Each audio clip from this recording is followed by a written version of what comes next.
All right, good evening. I'd like to call to order the King George County School Board regular meeting for January 25th, 2021. So please stand for the Pledge of Allegiance, followed by a moment of silence.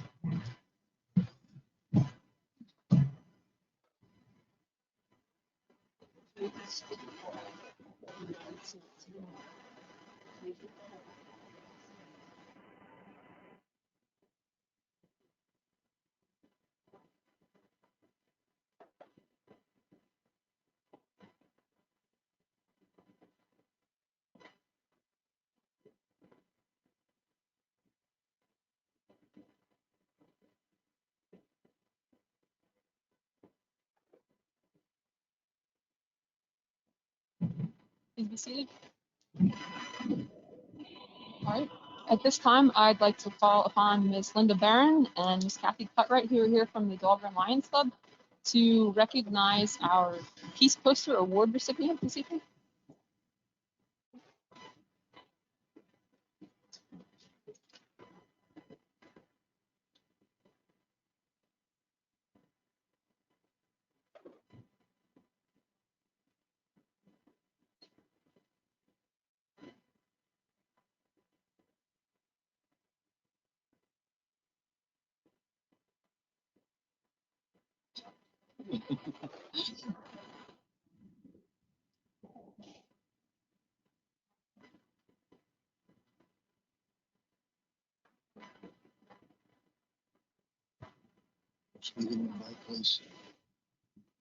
Ms. Barron, can you make sure you're speaking into the mic? Make sure we can hear you. All right.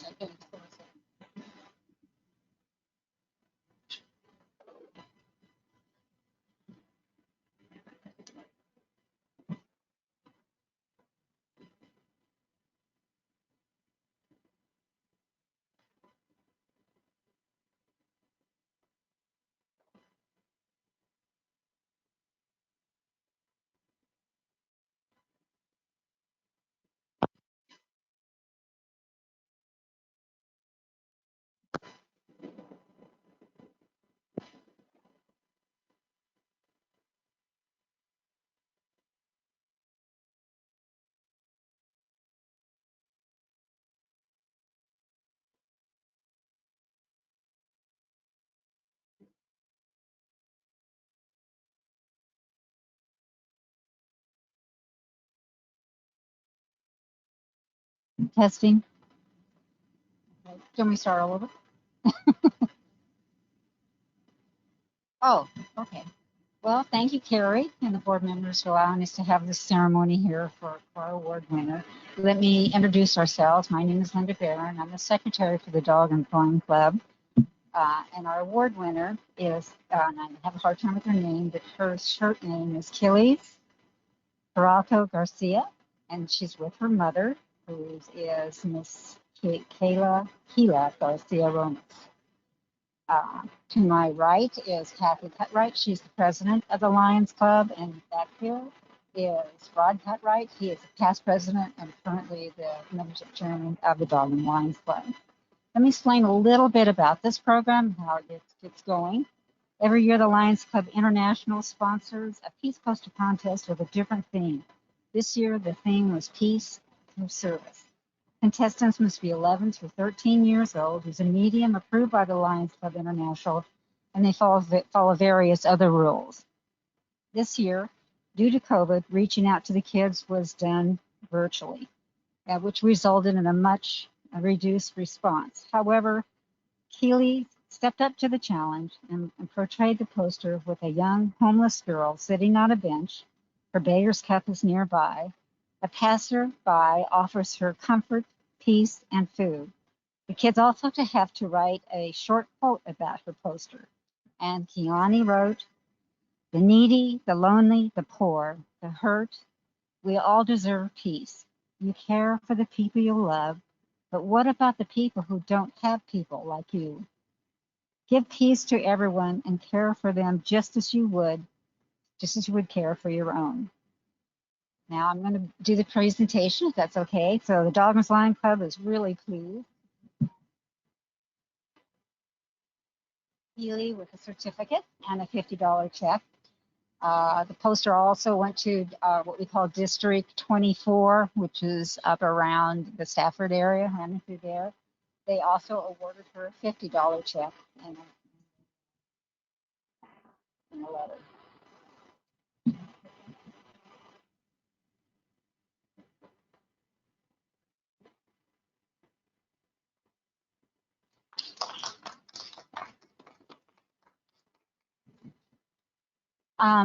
I sent, did you all get a copy of it?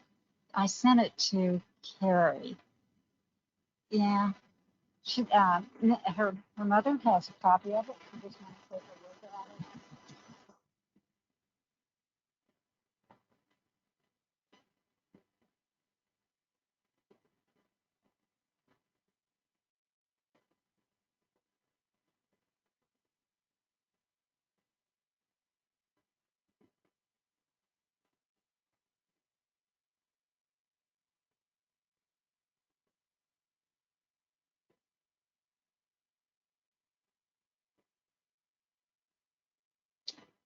I just, I just want to thank you. Just one more thing. I'm looking forward to our next year, 2021, 22, and Keeley can participate in it. And I would like to extend a special thanks to our King George art teacher, Miss Hannah Fallon. She's helped tremendously with this contest over the past several years. And without her, this contest I just couldn't do it. So. And of course, your principal, Jennifer Collins, she's been very tolerant with us, permitting us into the school and presenting our peace poster year after year. So with that, are there any questions? And I want to thank you all again for having us. And you want to take a picture with our.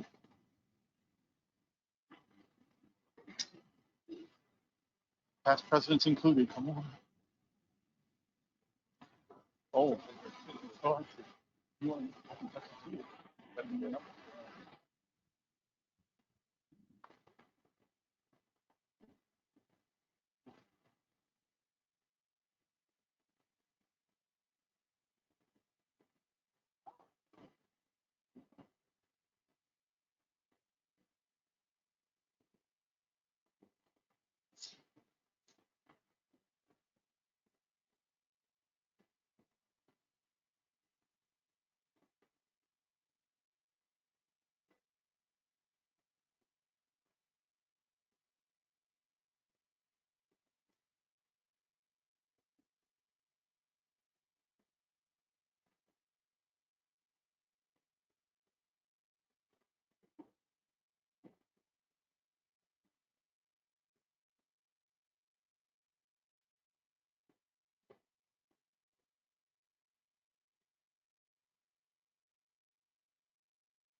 Can we see a close up? Can you pass it around your poster? I mean, I know it's up there, but it's kind of difficult for us to see. Can you just pass it? So we can look at it closer. You can grab it from there. You can share it, Mr. Collins. And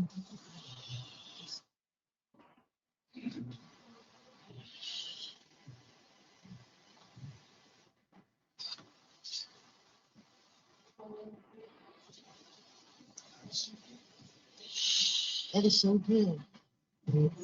You are very talented. I know. I like your name. I know. 11 years old. I know. It's very creative. Very good. Hmm?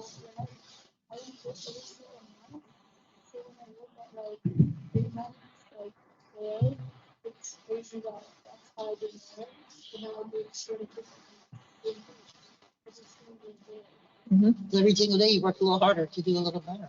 Yeah, That's no, awesome. It's very good for sure. When did you start drawing?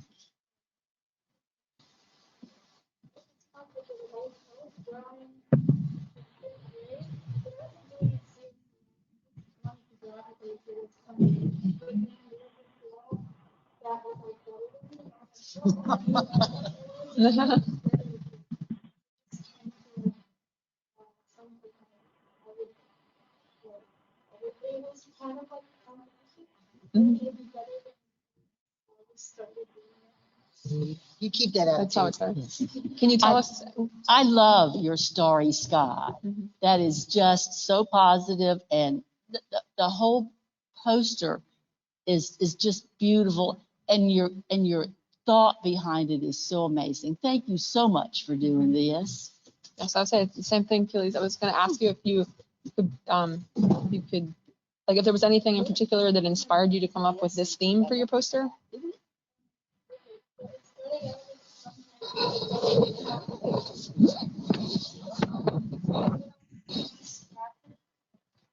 You're famous now.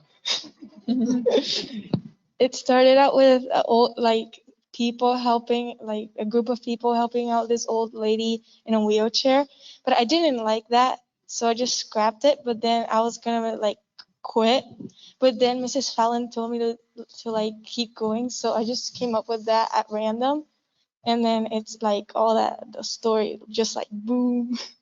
I don't know how to explain it. Good. Great That's a talent. wonderful way to explain it. That's, all right. Well, thank you very much and congratulations. It's quite an honor.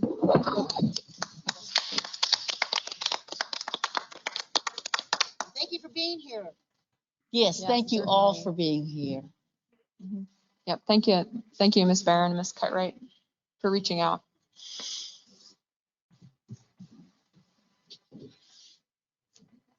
Okay. Thank you. We'll see you here next year and take pictures without masks on. Yes. So we'll see you here next year and we'll take pictures without masks on.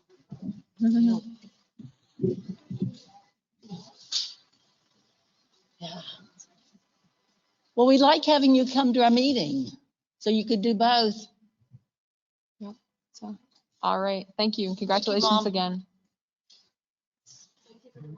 Certainly. All right. At this point in time, we will move on to public and employee comments. Ms. Rinko, do we have any public comment? We do not. Here this evening? All right. Mr. Vance, looks like we had a few comments from online. 2? Okay.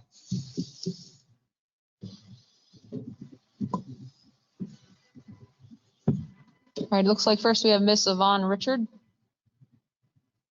Good evening. My name is Yvonne Richard, and I am a resident of King George. I'm also a parent and a teacher in King George County Schools. First, I would like to say thank you to my children's teachers at King George High School and King George Middle School. Both of my children are doing very well in virtual school and have made distinguished honor roll for the first semester. I know that each of their teachers has worked very hard to help their students be successful, and I'm thankful for them. I would like to thank Ms. Gonzalez, who voted for the winners of our Be Healthy poster contest last week. I hope to announce the winners tomorrow, so if any of the other board members would like to vote tonight after the meeting, please refer to the email that I sent to each of you last week. As you continue to plan for the reopening of King George County Schools, I hope that a dashboard of current cases of COVID and the number of staff and students in quarantine can be posted on the website. It is difficult to make decisions about reopening when you don't know all of the facts. And I think it would be helpful for the board and the community to see that we do have positive cases within our school system already. Lastly, as you begin to plan for the 2021-2022 school year budget, I hope that you will ensure that all staff receive a cost of living increase and a step increase. It was disappointing that we did not get our raises last year, and some of us are not even receiving the stipends for the extra duties that we're performing this year. I understand that several surrounding districts provided a one-time bonus for their staff as a way to show appreciation, and we weren't lucky enough to get that either. So please think about how your decisions that you are making to reopen schools will impact the current budget and perhaps make some efforts to ensure that staff could possibly get a bonus at some point this year for our efforts. Thank you. All right. Thank you, Ms. Richard. Next, I believe we have Miss Mary Minioc.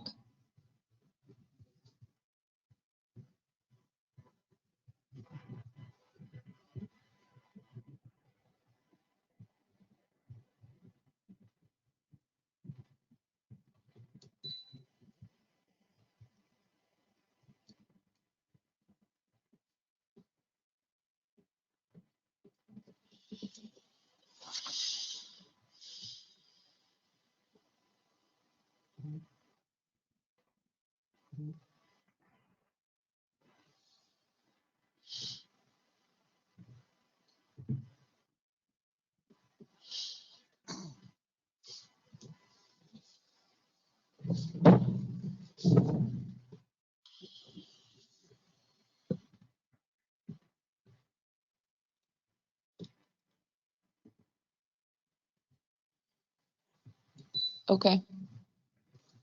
Yeah. All right. Are there any others online, Mr. Vance? That was it. Was it? Okay. All right. Thank you. So moving on, do we have any changes to the agenda this evening?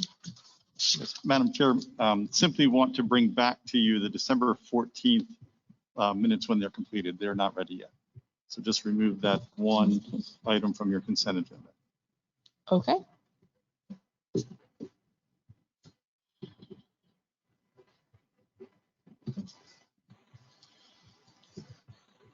All right. Okay. Need a motion? No. Okay. All right. So moving on. Next, we will have a presentation on the King George Middle School expansion. Turn over to Dr. Benson. Thank you, Madam Chair, members of the board. We've had several opportunities to begin reviewing the middle school transition slated for next year, where we will bring our sixth graders from the elementary schools into the middle school, the newly expanded middle school, to create capacity at our elementary school and to also achieve the true configuration of a middle school.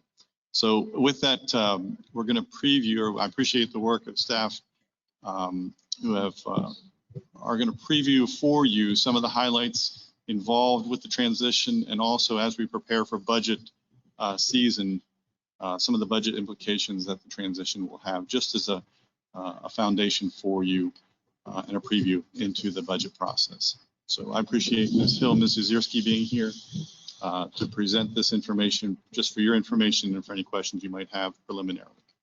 Thank you, Ms. Hill. Sure. Good evening, board members, Dr. Benson, and community members joining us via the internet. Ms. Zierski, Supervisor of Human Resources, and I are here tonight to provide an informational presentation as we head into the 21-22 budget season.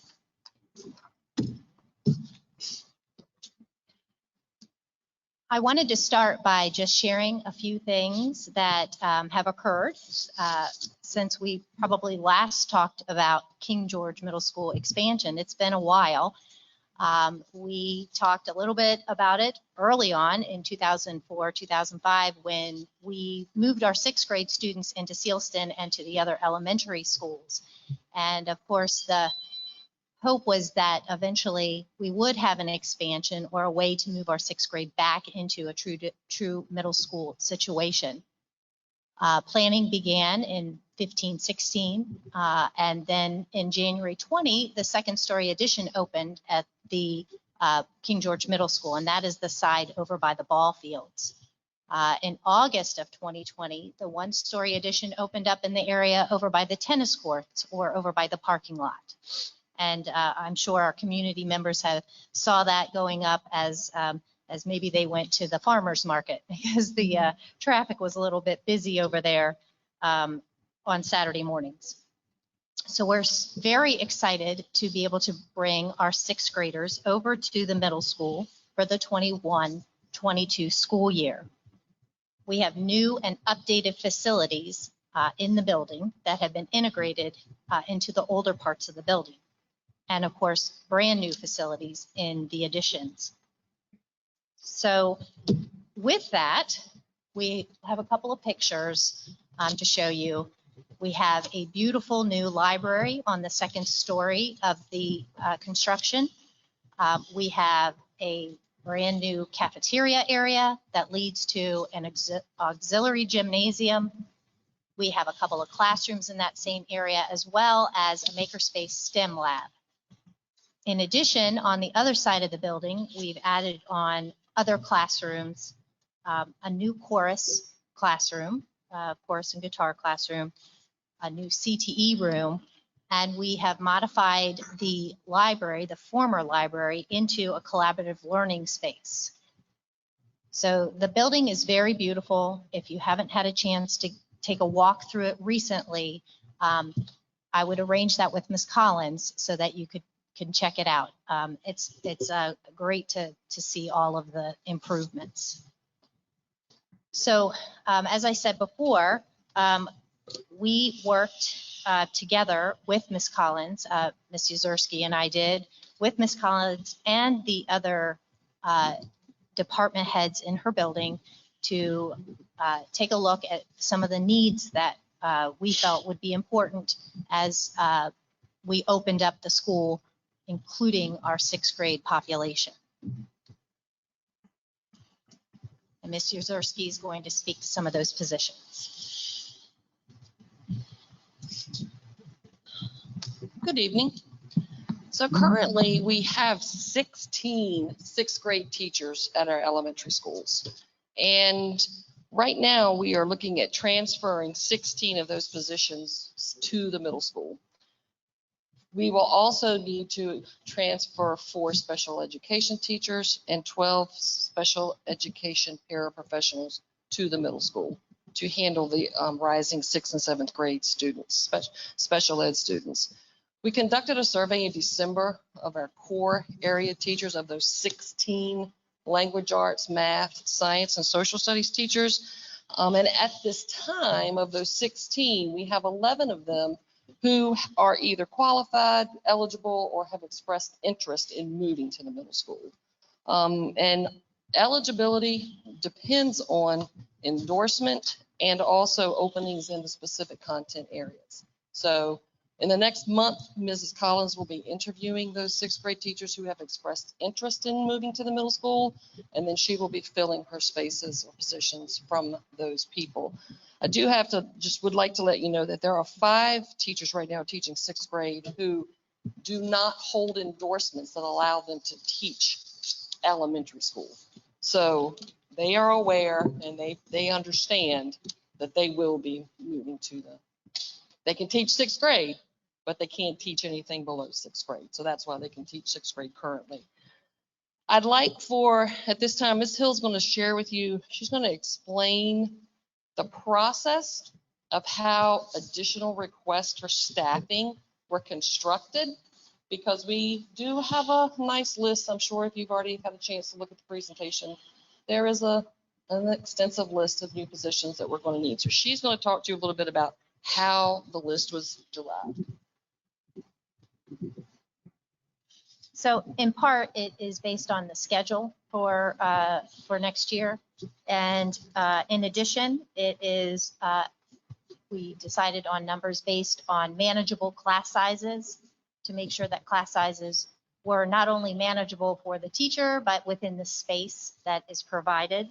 And then, of course, we looked at the supervision of students to make sure that we had enough supervision for the addition of the rising 5th graders, or I'm sorry, the rising 6th graders, current 5th graders, and the rising 7th graders, because those are our current 6th graders at the elementary. So really there's 2 classes that are moving over from the elementary into the middle school. So the rising 6th graders replacing the current 7th graders. I'm sorry, yes. I hope I didn't confuse anybody. So 2 grade levels going over from the elementary school.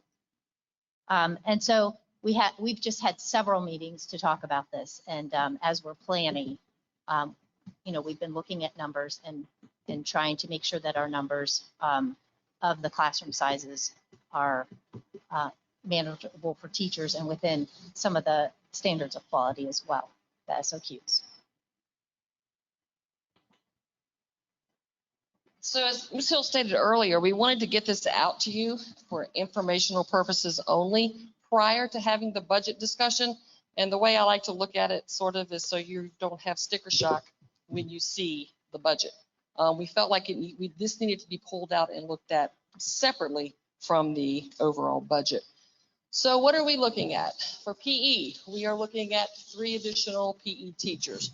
Right now, the middle school has 4 PE teachers for 7th and 8th grade PE, but 8th grade PE is an elective.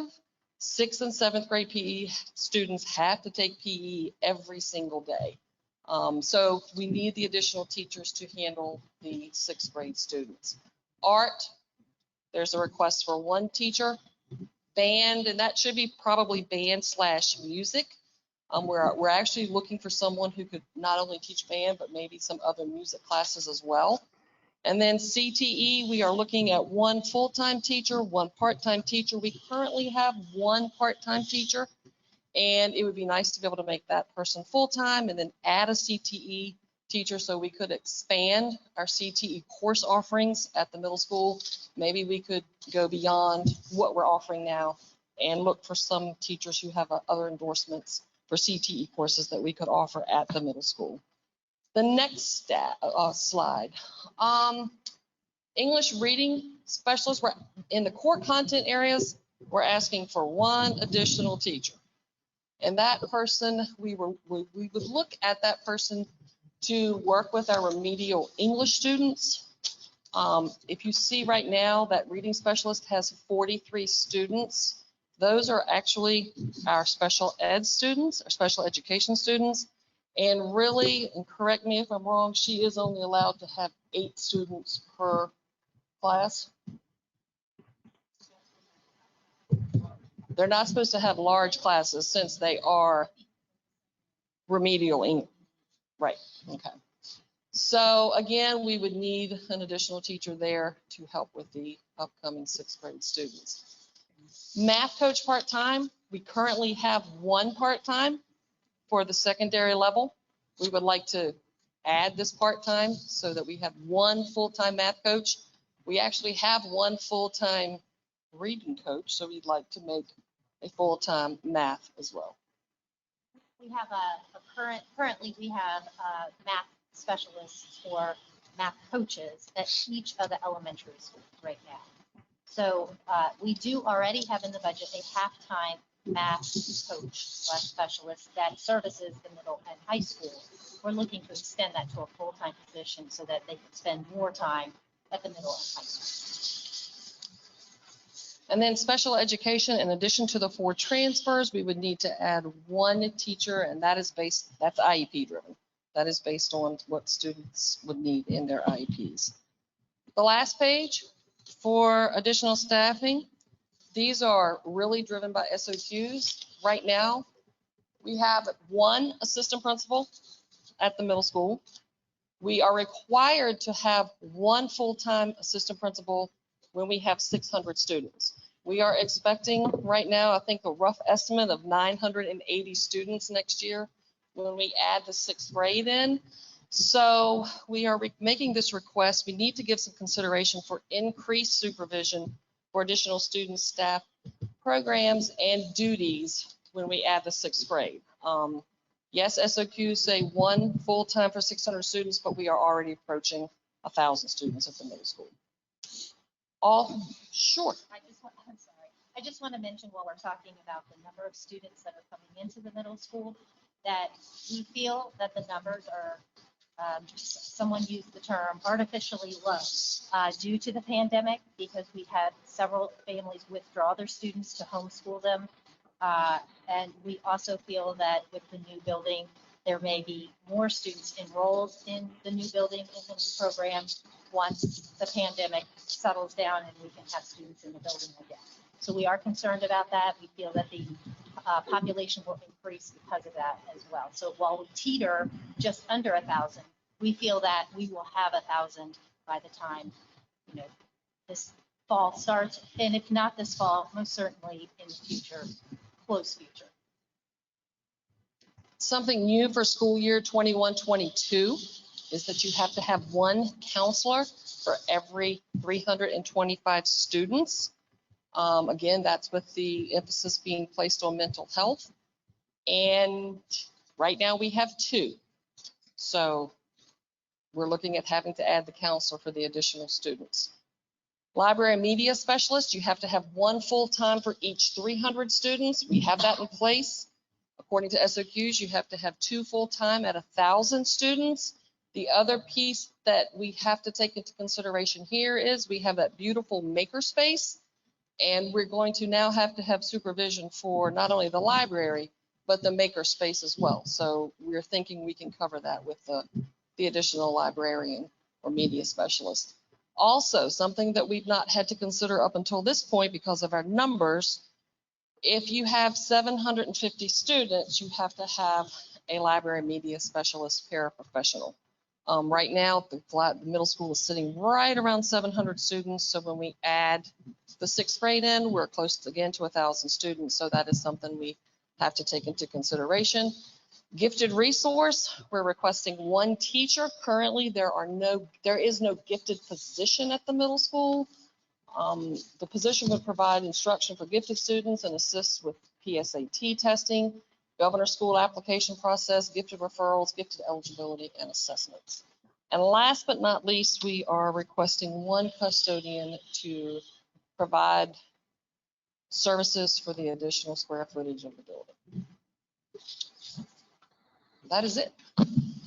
Thank you for listening. All right, thank you. So we really wanted to include that picture because we think it's great. It's very, That's your very staff in a movie. It is a very good picture.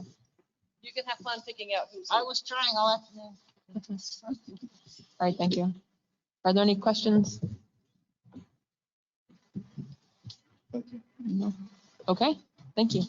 So at this time, we'll move on to the consent agenda. We are striking the minutes from the December 14th, 2020 meeting. So at this time, do we have a motion to approve the consent agenda for the organizational meeting minutes on January 4th, 2021? I move that we adopt the meeting minutes for January 4th, 2021. All right. Is there any discussion? All right. So we will call a vote. All in favor? Aye. Aye. Chair votes aye. Motion carries. All right. Next, we have an action item on our agenda to approve the VSBA Code of Conduct for school board members. Do we have a motion to approve the Code of Conduct as presented at the last meeting?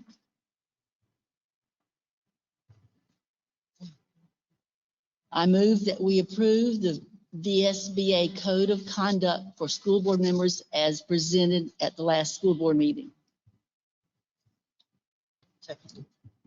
Any discussion?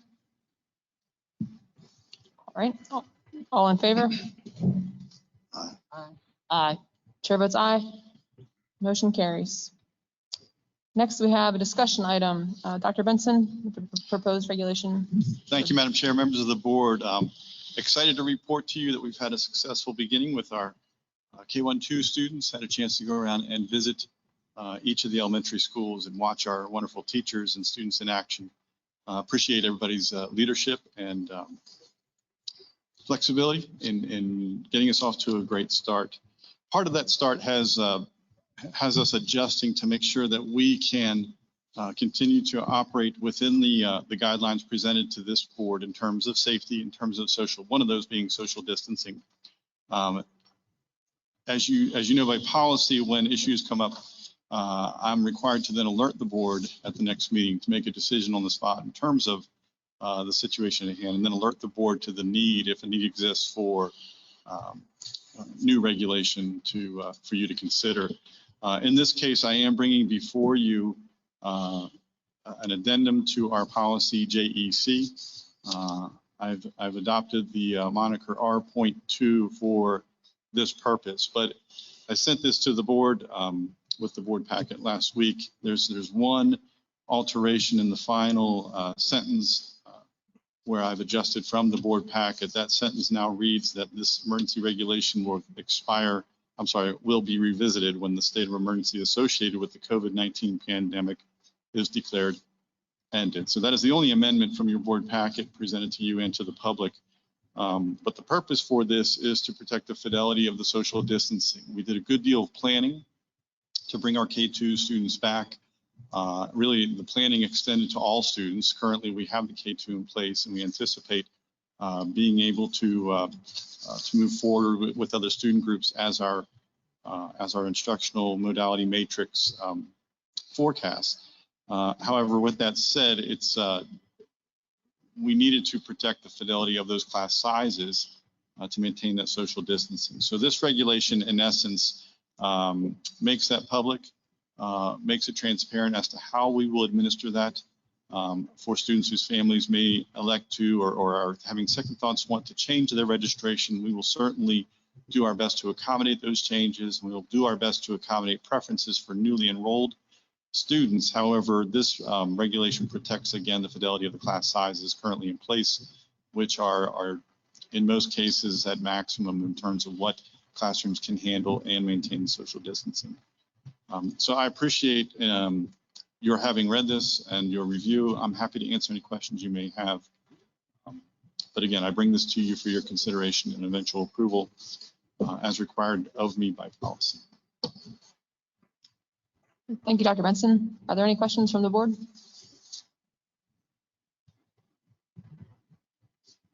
No, Dr. Benson, I have two quick questions, I think. The first one, so I know that the amendment or the addendum was drafted to address the addition of students as space allows. So is the threshold for new students being allowed in person, is the threshold the 3 feet or the 6 feet, or is it dependent on the classroom? It's 3 feet at minimum. To the extent we can add space. I know that schools have done so, but currently having visited, they have it set at 3 feet with masks in the classrooms, as we've discussed previously. Okay, thank you. And then when do you want approval? When would you like approval of this? That's the prerogative of the board, as soon as we can, so that we can, but it is out publicly, so folks do know that it is under consideration. For the time being, I've directed principals to adhere to this. But again, that's why I brought it to you tonight, so that you as a board could then review it on behalf of your constituents, and then ultimately, my hope is take action to adopt it. So it doesn't necessarily need to be tonight, but I would think in accord with your normal protocol, it would be an action item for next meeting. Okay. Any additional questions? All right. Thank you, Dr. Benson.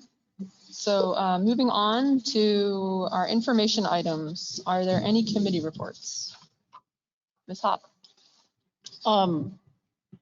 I have just a statement, I guess, from the ad hoc bylaws committee that Ms. Pansiera convened the committee last week and discussed updates and potential changes, and it is being ready to come to the board at some point in the future.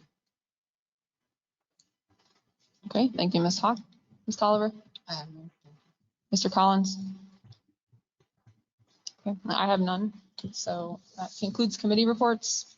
So next up, we have the 2021-2022 budget development proposed timeline. Again, thank you, Madam Chair, members of the board. Again, by policy, it's my responsibility to bring to you a proposed timeline for the development of an annual operating budget. So before you this evening is such an outline included in your board packet. I've really just transposed the steps that we've used in previous years into this year. I look forward to working with the board, with staff. Already we've issued the annual staff survey to solicit staff's input as part of the budget process.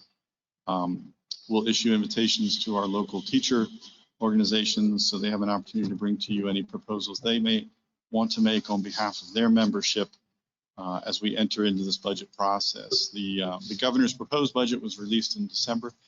We are anxiously following the legislative process as far as the amendments that will be proposed in both houses of the General Assembly, and then ultimately, a draft and a new calculation tool based on any changes that are adopted out of the General Assembly on the revenue side.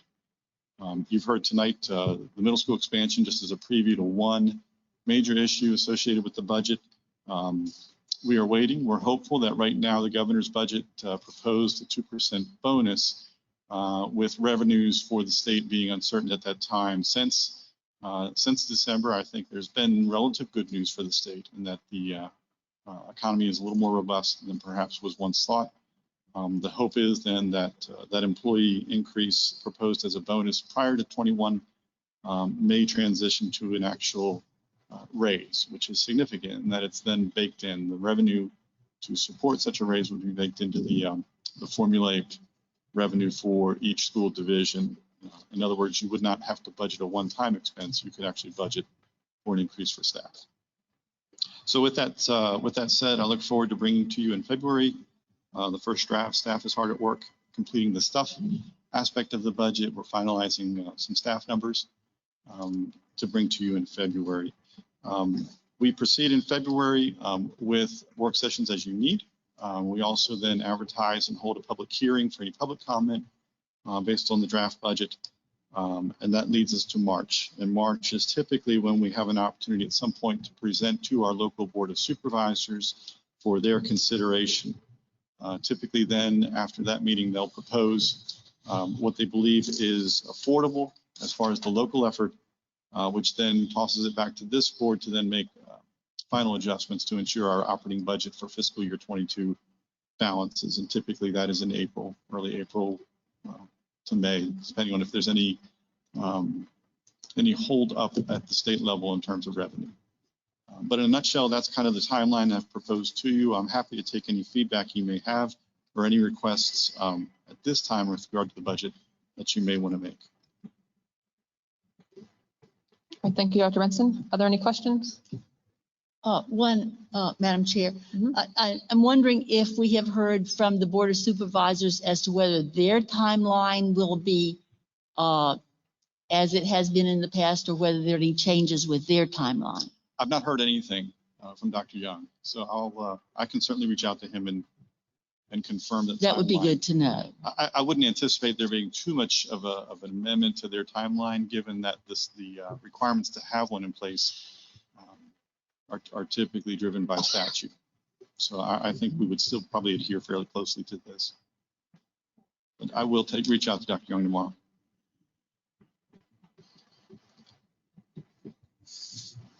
Any other questions, Ms. Hoff? No, thank you. Ms. Tolliver? No. Mr. Collins? Okay, Dr. Benson, let's see, I had two questions. So do we have any updates on the next allotment of CARES funding? Just Friday, I received the SUPS memo, and so I'm reviewing that. We have a call tomorrow with the state superintendent, and that's on the agenda then for that to be discussed tomorrow morning. Okay, sounds good. And then my second was, do you have any update on the carryover funds, whether it's for this year or last year, but that had been mentioned as potentially being available for staff bonuses, if such a thing were possible? I don't know. In King George, we typically are not afforded carryover funds. I assume you're talking about any residual funding that may, or a fund balance in the operating budget for then fiscal year 20. Mm-hmm. As the practice here, any balance or fund balance that remains with the schools at the conclusion of the fiscal year then is pulled back to the county, and they utilize those funds as they need to address capital projects or other needs at the county level. So I didn't anticipate any word, just because the normal is that that fund balance is then pulled back to the county. So from a timeline, so if the end of our fiscal year is the end of June, do you know what time that usually, do you get notified as to what the balance is that gets returned or returned? That's usually part of the annual audit, or the CAFR, as they call it, which I believe the county supervisors adopted at their last meeting, just a week ago or so. Okay. I've not yet seen if there was a fund balance or to what degree it was. I can check, but that's a public document, yeah, right. So it should be there. Right. Okay. All right. Thank you. Any other questions? No? All right. If not, we will move on. Thank you, Dr. Benson. Next up is an update on the instructional modality matrix, the metrics update. Yes, thank you, Madam Chair and members of the board. I have updated for you the, John, if you'd be kind enough to move to the next slide. As promised, today I updated with the health metrics. I think Thursday when we published the board packet, you have metrics from that very day, and then I put a little notation that I would update it for today's meeting using today's metrics. And again, these are the core indicators, numbers 1 and 2, as reported from the VDH CDC website, the metrics for schools. So I don't know, it's evident that case incidents, to no one's surprise, right now the case incidents and the positivity remain in the highest risk of transmission category.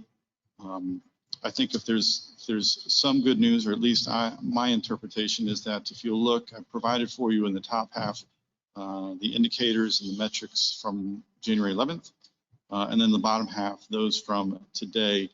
And you can see that while case incidence continues to elevate, the positivity seems to be hopefully plateauing.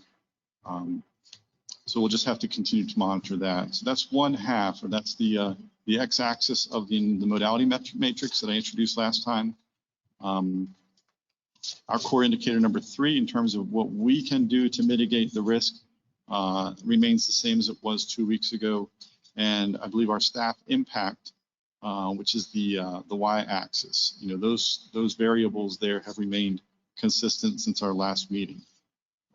Accordingly, then, it brings me to the same recommendation as an update that we continue with our priority learners, those being the K2, by invite at the secondary level in terms of students who are at risk, our ESOL, students who receive services at ESOL, and students who receive services through special education that were receiving in-person instruction during the first semester. So my recommendation is that, at least for the next 2 weeks, we remain with those groups, and we'll continue to monitor the data that we receive from the VDH and CDC. Okay, thank you. Any questions for Dr. Benson? All right, no questions at this time. So Dr. Benson, moving on to the superintendent's report, if you have anything additional to add. Thank you. I do have 2 things I want to mention, both very positive. First, I'm happy to, I want to thank our local health department and all of the folks from emergency services, Ms. Fisher, from our school division, who worked very hard to organize a very well-run clinic, 2 days of clinics to administer the first dose of the COVID vaccine in this very building last week. So I'm happy to report that nearly 2/3 of our staff, a little over, right around 400 staff members, received their vaccine over those 2 days, their first dose. And so we appreciate greatly their organization and their effort. And already they have begun scheduling and planning for the second dose administration for our staff who fall in that category 1B. So again, my hats off to them and appreciation. And I need to give a special thank you to my shot giver, because I didn't even know I had the shot. And he said, all done, put the Band-Aid on there. So appreciate their professionalism. I will admit that I was just, the only disappointment I have is that I did not get a Hello Kitty Band-Aid. I got a regular one. But again, we appreciate them greatly in the effort that they're going to. I also want to extend sincere appreciation, and I hope, I know that our community will join me in thanking our principals and assistant principals. It is Principal Appreciation Week. I appreciate so much the heavy lifting that they are doing at each school, the dedication that they have put forward. It has been quite a run since last March, and something that none of us were fully prepared for. But the talent we have in our school division with our educational leaders, in particular our principals and our assistant principals, is second to none. I'm very proud of them. I'm very appreciative of them. And I hope that you'll join me this week. I'll be traveling to each school to express that appreciation in person. But we owe a great deal of thanks to them. They are wonderful. They're marvelously talented, and they and other educational leaders that we have in this district who are tremendous, have really helped continue to pull us through and provide options for us and for our students. So I thank them all, and we'll be around to thank them personally later this week with a little something for appreciation. That's it. Thank you, Madam Chair and members of the board. All right, thank you, Dr. Benson. So this time we'll move on to board comment. Ms. Hopp? Yes, I have very short comments, mostly saying thank you to people. And yes, Principal Appreciation Week. Usually we have a chance to shake hands and do hugs and things that really show how much we appreciate, and cakes and cookies and things like that. I hope that we can make up for the lack of those. We do appreciate each of the principals and the assistant principals as well. I think sometimes those are the unsung heroes in many cases. And I do want to say thank you to each of you. And I want to also add that I read and saw in our local news that our Dr. Neiman Young is going to be leaving our county, and I'm very sad about that. But I want to express my appreciation for his support of the school system in the years that he's been with us. He has shown up. He's been active. He's been a sense of humor and a support to many of us. And I wish him well. And as the Navy says, I wish him fair winds and following seas. I also want to say thank you to Ms. Hill and Ms. Yuzurski and I know Ms. Collins for preparing this report that gets us moving down this line. I have to admit some great mixed feelings about the middle school opening. The numbers are scary. The numbers were there to begin with. They've always been scary. Our numbers are growing in the county and in our buildings. I worry about our sixth graders having lost this year. I mean, everyone's lost this year, but in the transition process. So I'd like to hear what planning we have for when the sixth graders will be seventh graders, and then we'll have sixth graders being sixth graders, and the seventh graders will not have had their sixth grade year there. So I'll be interesting to see how the transition plans play out. So that's all. Thank you. All right. Thank you, Ms. Hawk. Ms. Tolliver? I'm a mumbler on a good day. I concur with everything Ms. Hawk and Dr. Benson just said. I couldn't have said it better. I'll just add that I'd like to continue to thank Dr. Benson and all of his staff for the ongoing work done thus far and the continued diligent efforts to move our division forward. It's been no easy task this past year, and I too admire and I'm very grateful for our principals and our assistant principals and the admin staff in all of our buildings. They are excellent. But this past week in particular, I'd like to recognize the coordination of the vaccination process. So I'm sure it was cumbersome and at times very confusing to everyone, but moving forward, all efforts continue to be appreciated by all staff and Dr. Benson and everyone who's working so hard to try to get us to a place where we can all feel comfortable with what's going on in the world right now. That's all. All right. Thank you, Ms. Tolliver. Mr. Collins? I don't have any comments this evening. Okay. Thank you. So I would say I'll make one comment, and Dr. Benson, correct me if I'm wrong, but I do believe in response to a comment earlier this evening that there is in fact a COVID-19 dashboard with our case info available for viewing on our school homepage, correct? That is correct. It's got the data. It's been updated through December. Just for our public and for the public commenter, from the main page, there is a radio button for COVID-19 that you can press. When you press that button, it'll reveal other buttons at the top, one of those being the dashboard, and you can access that dashboard right there. Great. Okay, thank you. Then I also wanted to extend a thank you to Ms. Hill and Ms. Yuzurski for the presentation on the middle school expansion.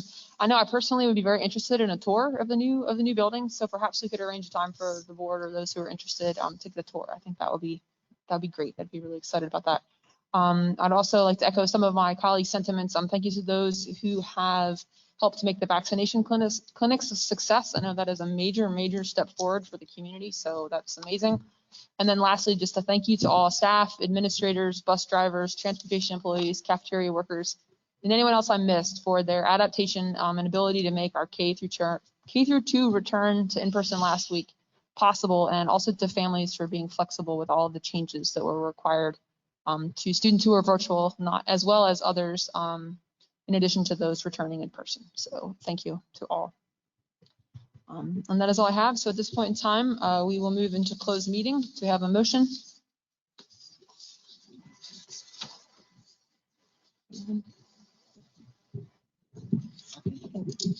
Pursuant to State Code Section 2.2-3711A1 for the purpose of discussion, consideration of prospective candidates for employment, assignments, stipend, resignation, and retirement of employees of the school board, I move that we go into closed session.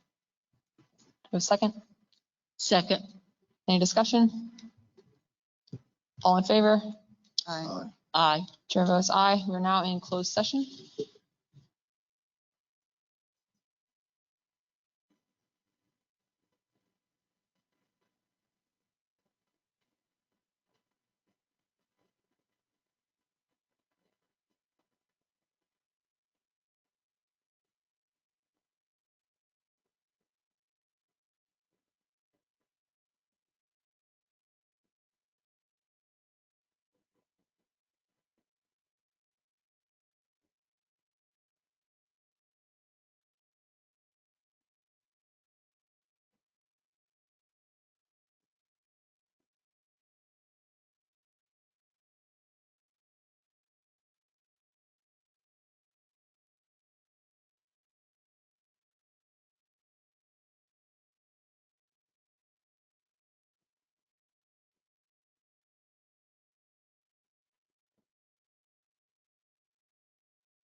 All right. Okay. Do we have a motion to return to open session? I move that the King George County School Board return to open session, and I certify that pursuant to State Code 2.2-3712.d, only public business matters lawfully exempted from open meeting requirements under this chapter, and only such public business matters as were identified in the motion by which the closed meeting was convened were heard, discussed, or considered in the meeting by the public body. Second and certified. Certify. Certify. Do we have any discussion? All in favor? Aye. Aye. Chair votes aye. We are now in open session. And so now do we have a motion to approve the action from our closed meeting? I move we approve personnel as presented. Second. Any discussion? All in favor? Aye. Chair votes aye. Motion carries. Action is approved.